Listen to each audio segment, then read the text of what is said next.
Salam alaikum, Azul Fillaoun, bonjour.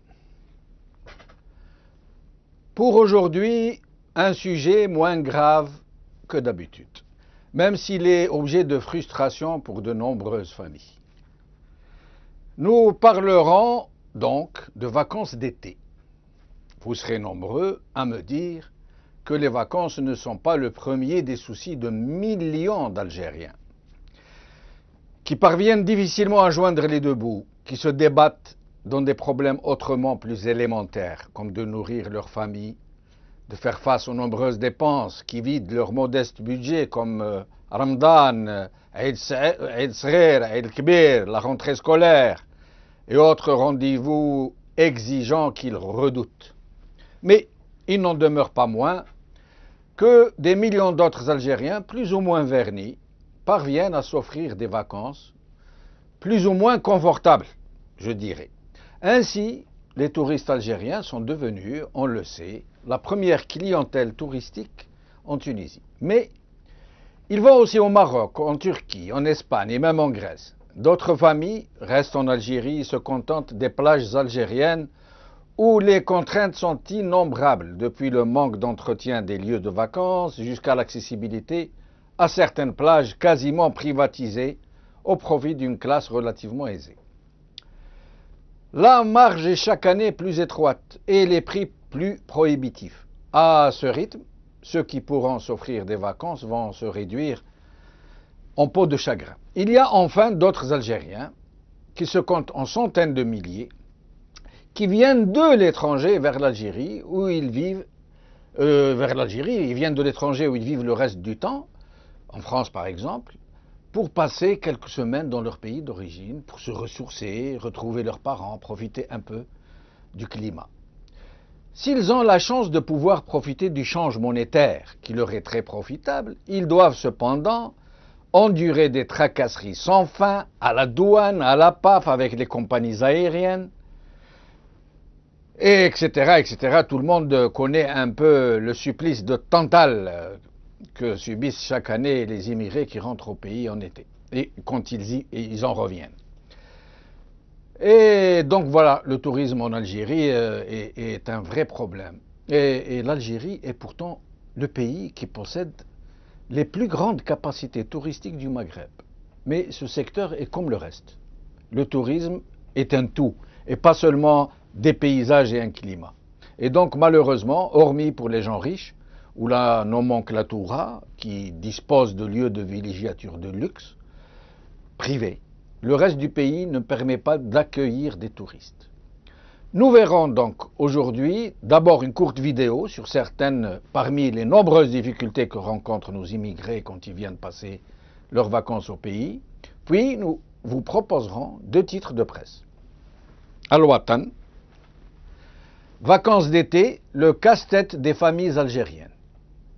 Ensuite, Algérie Focus, vacances d'été, le casse-tête des familles algériennes. Avec nous pour en parler, nous aurons Fariz Brixi, Algérien résident en France, et Mohamed Khawani, ingénieur, activiste, résident dans les Émirats arabes. Nous commencerons donc par accueillir Mohamed Khawani, mais avant cela, nous allons donc visionner cette vidéo, s'il vous plaît.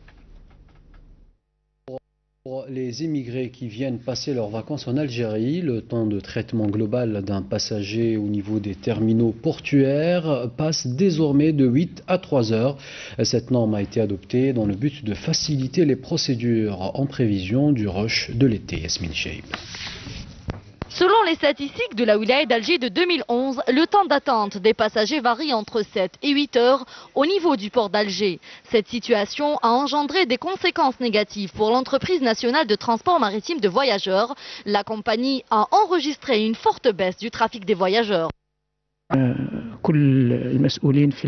Nous avons convenu de fixer une norme pour tous les ports algériens de 3 heures de traitement maximum par passager, et ce d'une manière obligatoire.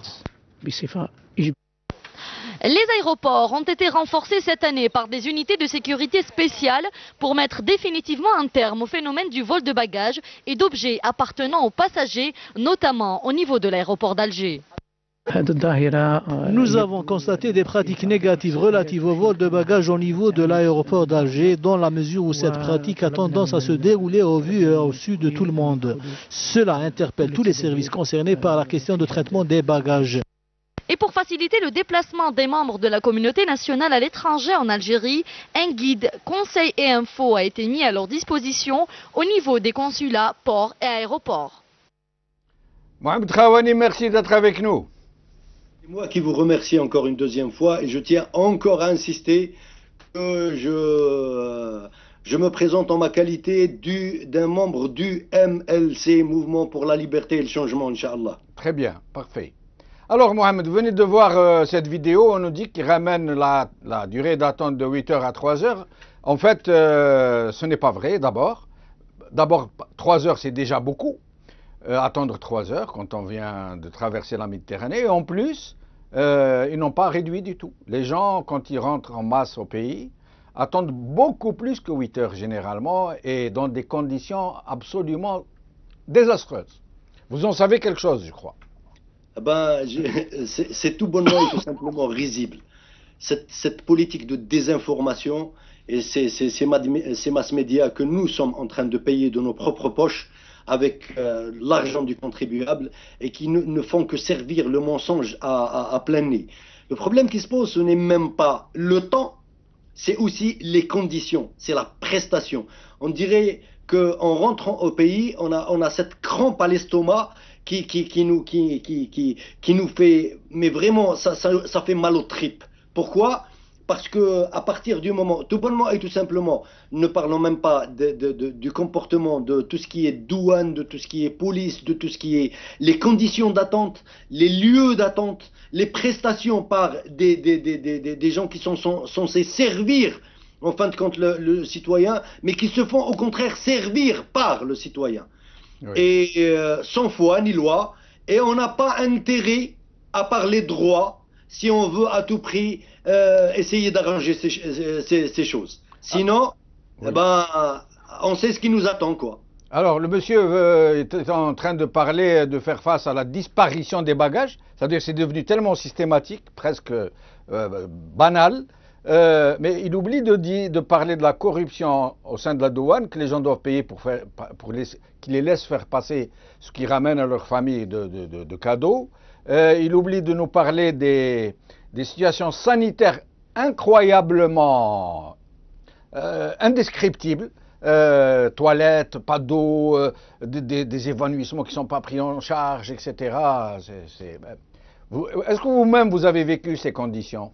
Je vais vous dire une chose, ça commence bien avant. Ça commence à partir du moment où on fait appel, on se dit en tant qu'expatrié, on se dit que autant payer un voyage, je préfère bénéficier des travailleurs algériens, des compagnies algériennes, mais on est rappelé vite à cette amère vérité qui dit que non, c'est pas vrai. Déjà, on voit nos voisins à combien ils payent leurs billets, leurs voyages, et comment l'État met à leur disposition toutes les facilités pour garder justement ce lien, pour garder ce contact. Et nous, au contraire, tout est fait pour dissuader l'Algérien de rentrer chez lui, d'une part. Une deuxième part, imaginez, vous êtes avec des bébés, et puis que l'hôtesse de l'air vous dit « on n'a pas de siège bébé ». Oui. Imaginez encore quelqu'un qui voyage de France en Algérie, il va faire, on va dire, 1 heure, 1 heure et demie de route. Imaginez quelqu'un qui fait le voyage des Émirats, par exemple, en Algérie, il y a 7 heures de route. Oui, de vol. Un bébé qui risque de tomber tout bonnement et tout simplement malade à cause de ce voyage. Une fois arrivé, là, c'est bon, on est dans une jungle où on est à la disposition de l'employé, qu'il soit douanier ou autre. Et quand il ouvre les bagages, il décide de prendre quelque chose et il le prend. On n'a pas d'avis à émettre là-dessus. Il se sert, quoi. Il se sert. Vous avez apporté beaucoup de choses en ça. Je vais vous alléger d'une pièce ou deux. Comme ça, carrément. Et si jamais vous dites non, alors ? Si jamais, il y aura toujours, l'administration, elle aura toujours le dernier mot. Voilà. Soit il vous surtaxe, soit il vous fait des problèmes. Exactement. Vous pouvez attendre. Donc, quand on est en famille, généralement, on est fatigué, on est épuisé, avec déjà un certain type de comportement du personnel de bord qui réellement, il est à la limite de l'humain. Et c'est des choses qui vous marquent. Et en plus, on veut à tout prix l'image qu'on est en train de donner à nos enfants. Parce qu'on veut les faire rattacher à ce pays, leur rappeler que vous êtes Algériens avant tout. Eh bien, si c'est comme ça qu'on leur rappelle qu'ils sont Algériens, la prochaine fois, à partir du moment où on dit on va en Algérie, eh ben, c'est tout le monde qui crispe. Oui, oui. Les enfants les premiers. Oui. Restez avec nous, Mohamed, restez avec nous. Oui. Nous allons accueillir maintenant Fariz Beriksi. Comme par hasard, comme l'a fait remarquer tout à l'heure Mohamed Khawani, je n'ai pas fait exprès, j'ai pris deux Tlemceniens. C'est pas de ma faute. Ça tombe toujours sur eux. Bonjour monsieur Chenouf, bonjour Jamel. Bonsoir Fariz. Et je voudrais aussi saluer mon compatriote Mohamed que vous avez aussi... Oui, votre compatriote et votre Ould Bled. Je n'ai pas fait exprès de vous choisir de la même ville. Hein. Je vous jure. Exactement. Et on partage pas mal d'analyses ensemble d'ailleurs. Alors, dites-moi Fariz, dites-moi. Quand vous rentrez avec votre famille en Algérie, les conditions d'accueil là-bas. D'accord. Ben écoute, d'abord il faut que je dise une chose, c'est que lorsqu'on était célibataire, on pouvait se permettre 2 à 3 fois un Paris, Tlemcen ou Oran. Maintenant qu'on est, ceux qui sont mariés, ils ont des enfants, donc on peut plus faire ces voyages malheureusement pour voir nos proches, nos familles et nos amis et notre pays. Donc le prix exorbitant nous pénalise pour rentrer chez nous. Comme on est algérien et on connaît le système, on fait fi de plusieurs choses. Comme il a dit Mohamed, arriver à l'accueil en Algérie, après 2h30 de vol, surtout pour les petits ou pour les plus âgés, c'est éprouvant. Donc qu'est-ce qu'on attend? On attend que la facilité d'accueil se fasse en bonne intelligence. Oui. Ne serait-ce que prendre en charge ceux qui sont fatigués, donc les toilettes, les papiers, parce qu'il faut remplir une fiche, donc on n'a pas de stylo, il faut savoir, il y a des gens qui profitent pour te taxer, c'est-à-dire on remplit la fiche, donc il y a un moyen d'argent. Ensuite, le manque on fait de 3 à 4 files d'attente avec un seul pafiste, donc il te regarde avec des yeux, on dirait que t'es pas algérien, tu te rôles en ennemi. C'est minimum 5 minutes par voyageur. Donc lorsqu'on a 200 ou 180, il faut multiplier par le temps. Et au bout de fil, on a envie juste de sortir de l'aéroport. C'est-à-dire déjà, on ne sent pas l'accueil. Tu rentres chez toi, tu n'es pas content déjà à l'accueil. Le seul sourire de la famille, le sourire des proches, c'est ça qui va compenser le prix, le voyage, etc. Parce que, en fait, on ne rentre pas en vacances. C'est un faux non, je dirais, M. Jamel. C'est pas des vacances. On rentre voir notre famille. C'est plus un lien affectif et un lien pour que les enfants réapprennent ce que c'est leur pays. Et on vient s'approprier la mémoire de notre pays qu'on a laissé, qu'on veut toujours qu'il soit bien. Donc on vient pas pour faire du ski, faire de l'escalade, faire de la plongée, parce que ça n'existe pas. Ou là pour les nantis. Oui. Un dimacage. C'est-à-dire que non, on rentre pour le lieu, comme un pèlerinage, au fait. Mais donc, vous attendez dès le départ, quand vous y allez, vous avez la certitude que vous allez passer par un cap très difficile qui est celui de l'accueil par les douanes et la PAF algérienne.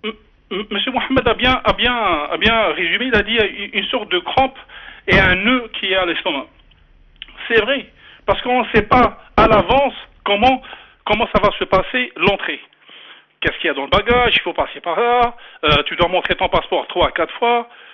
Bon, je connais pas les autres aéroports. Hein, pour être honnête, peut-être que je suis pas le bon exemple en termes de voyageurs, mais je parle juste de... Mais encore, l'aéroport, c'est un moindre mal, paraît-il. C'est dans les ports, surtout, que c'est pénible.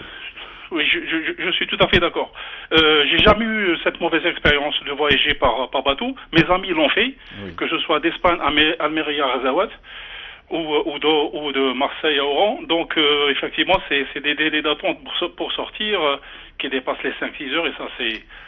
Restez avec nous Fariz, nous allons accueillir un troisième compatriote qui vit aussi en France. Fodel Harboula, marhaba bik, bienvenue, merci d'être avec nous. Fodil. Fodil. Oui, Jamal. Bonjour Fodil, comment allez-vous?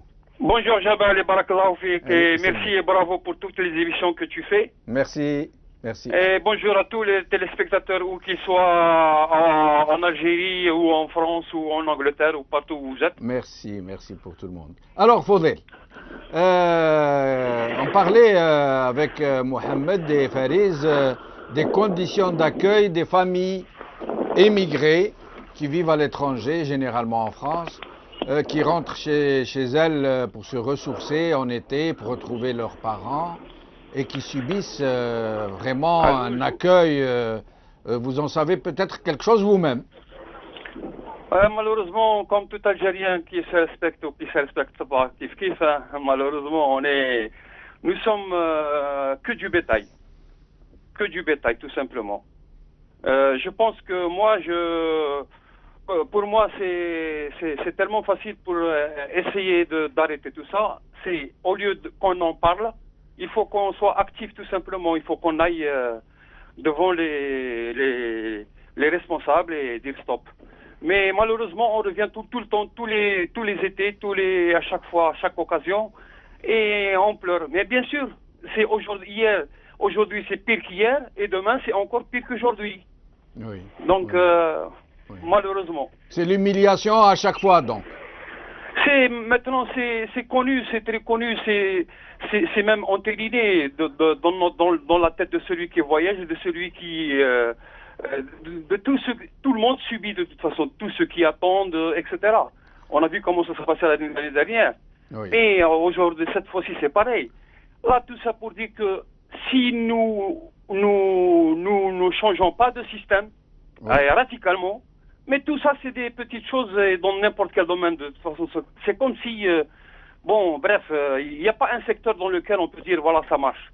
Malheureusement, c'est comme ça. C'est comme ça partout, dans tous les secteurs. Ça ne peut pas être différent, c'est normal. Oui, il faudrait... D'autres compagnies, oui, des compagnies étrangères, on le sait très bien comment ça s'est passé par rapport c'est l'ancien PDG, ou je crois que c'est l'actuel. Oui. Qui voyage dans des compagnies, dans d'autres avions. Oui, voilà, ça c'est tout dire. Fodil, merci beaucoup, à une prochaine fois. Je retourne parce que notre émission est très courte. On va être... Fariz, que pensez-vous maintenant du côté, dans le pays, les gens qui vont en vacances et les gens qui ne vont pas en vacances? Très brièvement, s'il vous plaît, pour que nous puissions donner la parole à nos autres... Très bien. Monsieur Jamel, vous savez que les voyages forment la jeunesse. Oui. Et donc ça, c'est un fait. Moi, ce qui me fait très mal au cœur, c'est que de voir une grande partie de la jeunesse algérienne qui ne peut pas se permettre de voyager. Oui. Parce que voyager, en fait, le premier pas vers la connaissance, c'est l'émerveillement. C'est-à-dire, il faut sortir du pays pour avoir un étalon d'échange culturel, d'échange de vie. C'est comme ça qu'on se rend compte que à ce que chez nous tout va bien ou pas. C'est comme ça qu'on peut changer les choses en copiant. Il faut faire du copier-coller, c'est tout. Comment ça se passe chez les autres et on refait pareil, bien sûr dans le bon sens. Mais les voyages, effectivement, ça coûte très cher. Avoir 30 000 dinars ou 40 000 dinars par mois pour un citoyen ou pour une famille, c'est quasiment une mission impossible, Jamel. On sait très bien qui c'est qui peuvent se permettre ce voyage, on les connaît tous. Oui. S'il y avait du temps, je peux vous raconter une anecdote vraie, mais je pense qu'on n'a pas beaucoup de temps. Oui, exactement. C'est pour ça que je vais vous dire à la prochaine, Fariz, que je vous retrouverai avec plaisir. Merci beaucoup, c'était un plaisir aussi à moi aussi. Alors, Mohamed Khawani, ces vacances en Algérie, pour les Algériens, est-ce que tout le monde peut se permettre des vacances aujourd'hui? Ne soyons pas dupes. Même ceux qui peuvent se permettre sur un plan matériel ne font pas de vacances. Où est-ce que vous pouvez aller faire des vacances en Algérie? Y a-t-il des infrastructures qui sont réellement prises en charge? Quand on parle de tourisme, on parle d'un anneau qui est inclus dans toute une chaîne. aussi bien sur le plan de la sécurité, aussi bien sur le plan de l'hygiène, aussi bien sur le plan de la prestation, aussi bien sur le plan du cadre professionnel, de l'agissement, du relationnel, etc. Tout ceci n'est en aucun cas garanti. Mais attendez, Mohamed, Oui. Moi je sais qu'en été les plages sont pleines, que les complexes touristiques sont pleins, que les campings sont pleins, qu'il y a des bungalows un peu partout, qu'il y a quand même une grosse partie, enfin je ne sais pas au juste, je ne connais pas les statistiques, il y a beaucoup de gens qui vont en vacances. Oui, les gens n'ont pas le choix. Il faut parler d'une canicule. Les gens, quand on parle d'un tourisme au sens propre du terme, il n'y a pas de délabrement. Il y a des activités autour de ça. Il y a une sécurité autour de ça, même au sein de ces camps.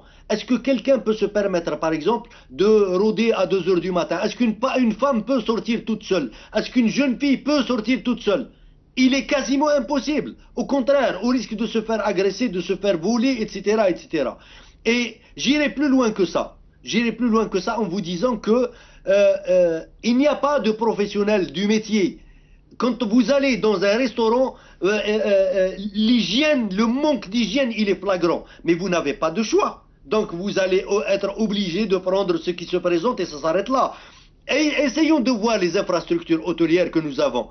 Et pourtant, ce n'est pas les lieux qui manquent. Quand on voit toute la beauté des paysages que nous possédons, et quand je vais vous raconter une petite anecdote qui va tenir une demi-minute. Oui. Cette fois-ci, quand je suis rentré au pays, j'ai été voir Sidi Boumediene, qui a connu 3 dynasties, les Almoravides, les Almohades et les Zianides. À quelques kilomètres de Tlemcen, je rappelle. Voyez le mur, pour restaurer un mur, ils ont ramené un maçon de pacotille, un mur qui a résisté au siècle, qui n'a pas résisté à la bêtise de ces malfrats. Eh bien, c'est avec du ciment, purement et simplement. Des fils pendants partout. Ils n'ont même pas pu, pour mettre en valeur tout ce patrimoine qui, en fin de compte, ne n'appartient pas qu'à nous. Il appartient à toutes ces générations qui doivent venir, auxquelles on doit raconter notre histoire. Eh bien, ils en font ce qu'ils veulent. C'est ça. Oui. Il y a une impunité totale. Il n'y a aucun développement autour de ça. Des écoles d'hôtellerie, des contrôles au sens propre du mot. Quand vous voyez, par exemple, qui fréquente ces lieux, c'est les nouveaux bourgeois. On sait, leur tourisme à eux, c'est se saouler la gueule et déranger tout le monde. C'est tout.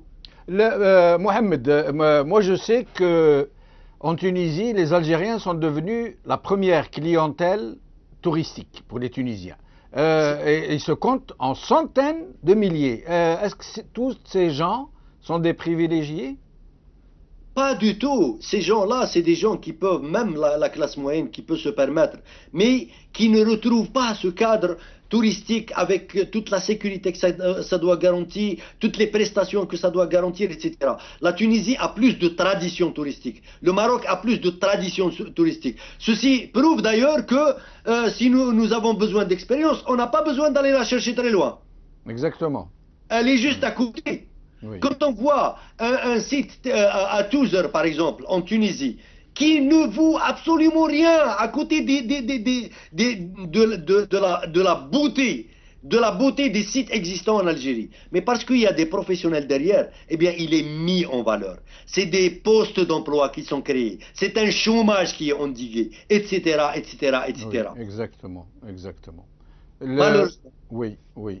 Mais sinon, vous-même, cette année, où est-ce que vous pensez passer vos vacances avec votre famille? Eh bien, sincèrement, si je peux avoir l'occasion de ramener mes petits ici à Dubaï, ça serait bien. Sinon, je vais les rejoindre. Au fait, ça devient, pour nous, expats, le fait de partager ces moments-là, privilégiés avec notre famille, c'est ça nos vacances. Peu importe le lieu. Et on sait que le meilleur lieu, c'est chez soi, parce qu'on s'y sent plus en sécurité que n'importe où ailleurs. Et ces millions d'Algériens qui ne peuvent pas se permettre des vacances, qui sont la majorité des gens. La plupart des gens ne peuvent pas partir en vacances. Vous savez, on se pose la question d'ailleurs, que toute cette jeunesse qui est complètement désœuvrée, sans moyens, quand on la voit se comporter d'une certaine manière au niveau de nos plages, au niveau, et on se pose la question. Il y a même certains qui osent les appeler l'Araya. Les Araya ont été créés par ce système. Ni plus ni moins. S'ils avaient trouvé le cadre, eh bien, ils se seraient permis eux aussi. Mais ce n'est pas le cas. Ce n'est pas le cas. Un jeune, maintenant, il subit toutes les frustrations du monde, que ce soit d'un ordre physique, éducatif, intellectuel, identitaire. Eh bien, vous vous attendez à quoi, en fin de compte? Merci, Mohamed Khawani. En espérant vous revoir bientôt. Cette émission arrive maintenant à son terme, mais avant de vous quitter, pour ceux qui peuvent se permettre de partir en vacances, je recommande vivement d'aller en Tunisie. Passer ses vacances en Tunisie est aujourd'hui un acte militant. Nos frères tunisiens ont besoin, c'est leur première ressource, ne l'oublions pas. Il y a beaucoup de propagande qui est faite autour de l'insécurité qui régnerait en Tunisie. Je vous rassure, il n'en est rien. La Tunisie est restée un très beau pays, un pays fraternel et chaleureux. Je vous recommande vivement d'y aller, ne serait-ce que pour casser cette propagande qui vise à stopper la dynamique libératrice tunisienne et le printemps de jasmin. Merci, salam alaikum, à demain.